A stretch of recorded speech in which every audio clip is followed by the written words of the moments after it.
Welcome back, everyone. So for this week, we're going to start our first round of purification using an anion exchange column. So here I have the beta-gal prep that we made last week.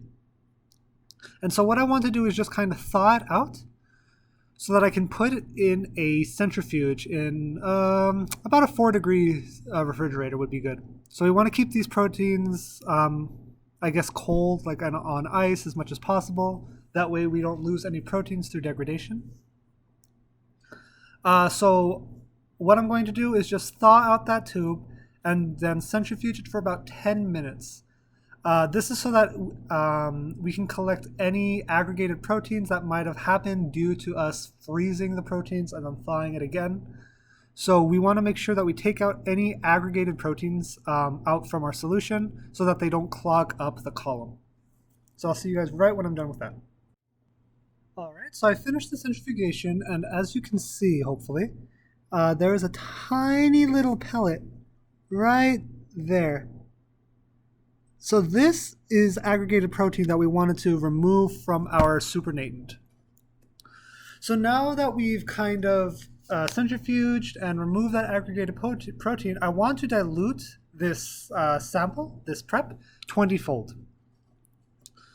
So I'm going to take the 500 microliters of the prep, trying to avoid touching the pellet. And I'm going to put it in 10 mLs actually, 10 mLs of chromatography buffer. So I want to make sure that I dilute this sample so that we rid ourselves of all the ammonium sulfate that was in the prep. Because remember, ammonium sulfate is a salt. So it can mess with the way the anion exchange column works. So just to kind of recap, so these are our little anion exchange columns. They're very small. They only hold about 5 mLs of liquid at a time. And inside these columns are a resin that will bind specifically to negatively charged proteins. So remember, an anion exchange column, the column is actually positively charged so that it can bind to negatively charged protein. So we want to make sure that we dilute out all of the salt or the ammonium sulfate so that we allow for all the negatively charged protein to bind. So the chromatography buffer that I use is a special chromatography buffer that has very low salt. When we work with an anion exchange column, we want to make sure that we have two different types of buffers. A buffer A that has low salt and a buffer B that has high salt. So for us, when we look at our lab manual, it says that for our buffer A, it actually has no salt whatsoever, while our buffer B has 1 molar salt. And I'm going to explain why this is important as we run the system. All right, everyone. So this is the system we'll be using to purify our proteins. It's the OctaStart liquid chromatography system. So just looking at it, it's kind of hard to kind of follow along what's going on.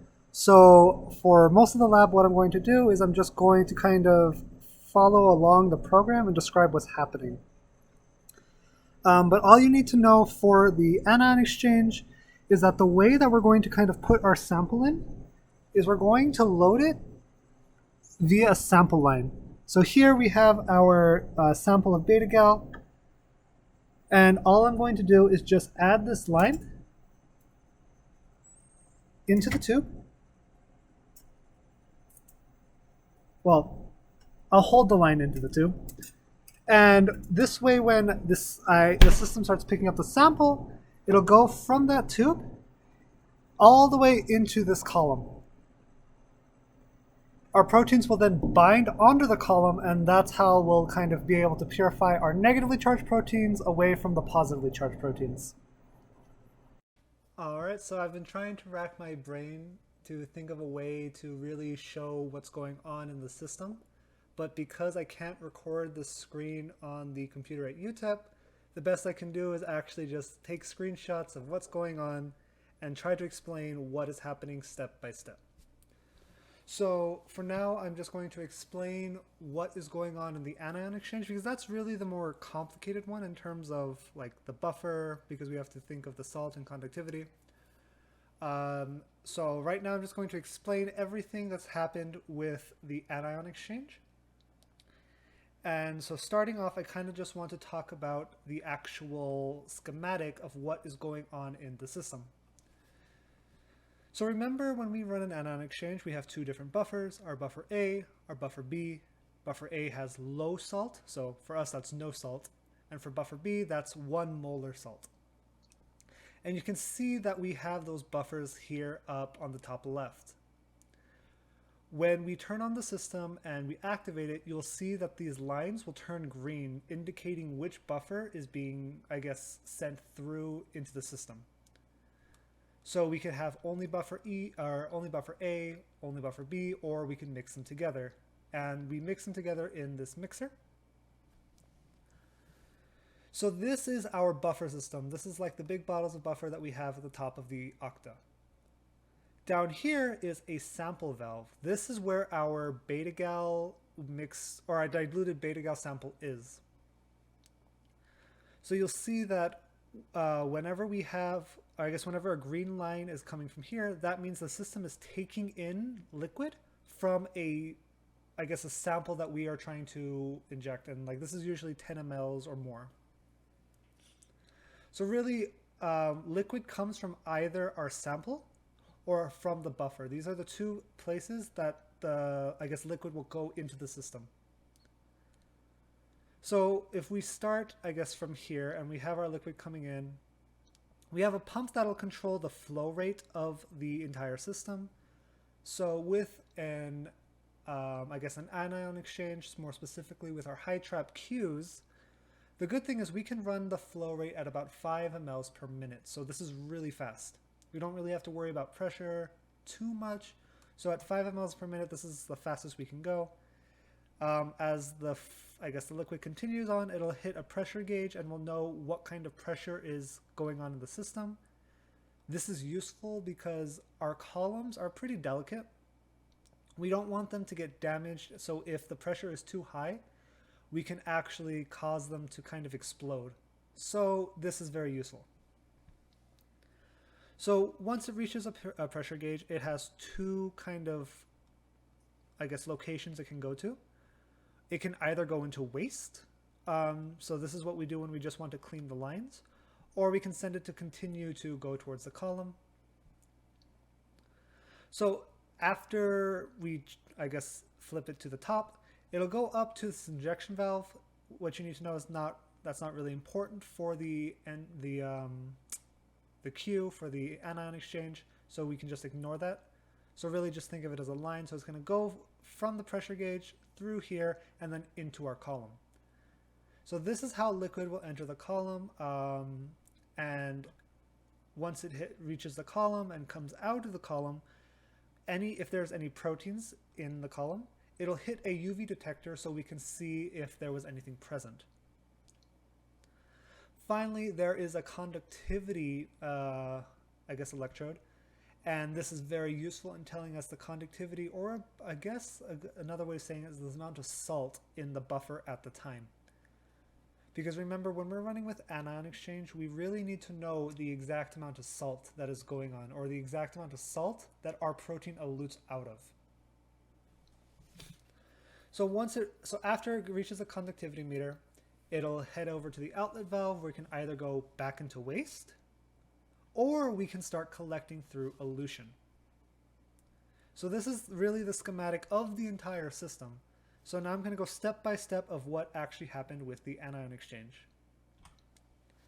So here you can kind of see the current state that is going on, and you will see that the lines that are being used are highlighted in green. So the first thing we need to do when we work with the system is actually prime and equilibrate the column. This means we need to make sure that the column is completely clean and ready for our sample to, I guess, bind. So what we usually do is just we take about 5 column volumes of our buffer A. So I think a high trap Q is about 5 mLs worth of volume. So 25 mLs of buffer A and we'll send it through the mixer. Of course, it's only A, so there's nothing to mix. It'll continue down. The pump will force it to go at 5 mLs per minute. And here we can see the pressure at the time. Again, it just skips over the injection and then hits the column. And because there's nothing there, we can see that we don't get any absorbance. There's like a negative 2.13 milliabsorbance units. As we continue on, we see the conductivity, and it's about 7.21. So this is a very low value, which is very good for us to know that we have absolutely no salt in there, or so there's no conductivity. So because we're not collecting anything, eventually everything just goes to waste. So after we've washed the column for 25 mLs and we know that it's equilibrated, next we can apply our sample. So you can see here that now the green line has swapped to our sample valve, and it is taking the beta gal that was in our little 10 ml conical tube, or 15 ml conical tube. So it's going to take up that 10 mLs and run it through the system and get it into the column. So what you need to know is that what is happening is once the proteins hit the column, all the positively charged and neutral proteins will just continue down and just eventually go to waste, while the negatively charged proteins, they'll come, get into the column, and get stuck. So they will just be stuck here until we, I guess, bump up the salt concentration. So after the sample valve has taken up our entire sample, the next thing we need to do is actually elute our sample. So what we're going to do is now we're going to start mixing buffer B into our buffer A. So we're starting off at 0% B, and then we slowly ramp it up by adding more and more and more B.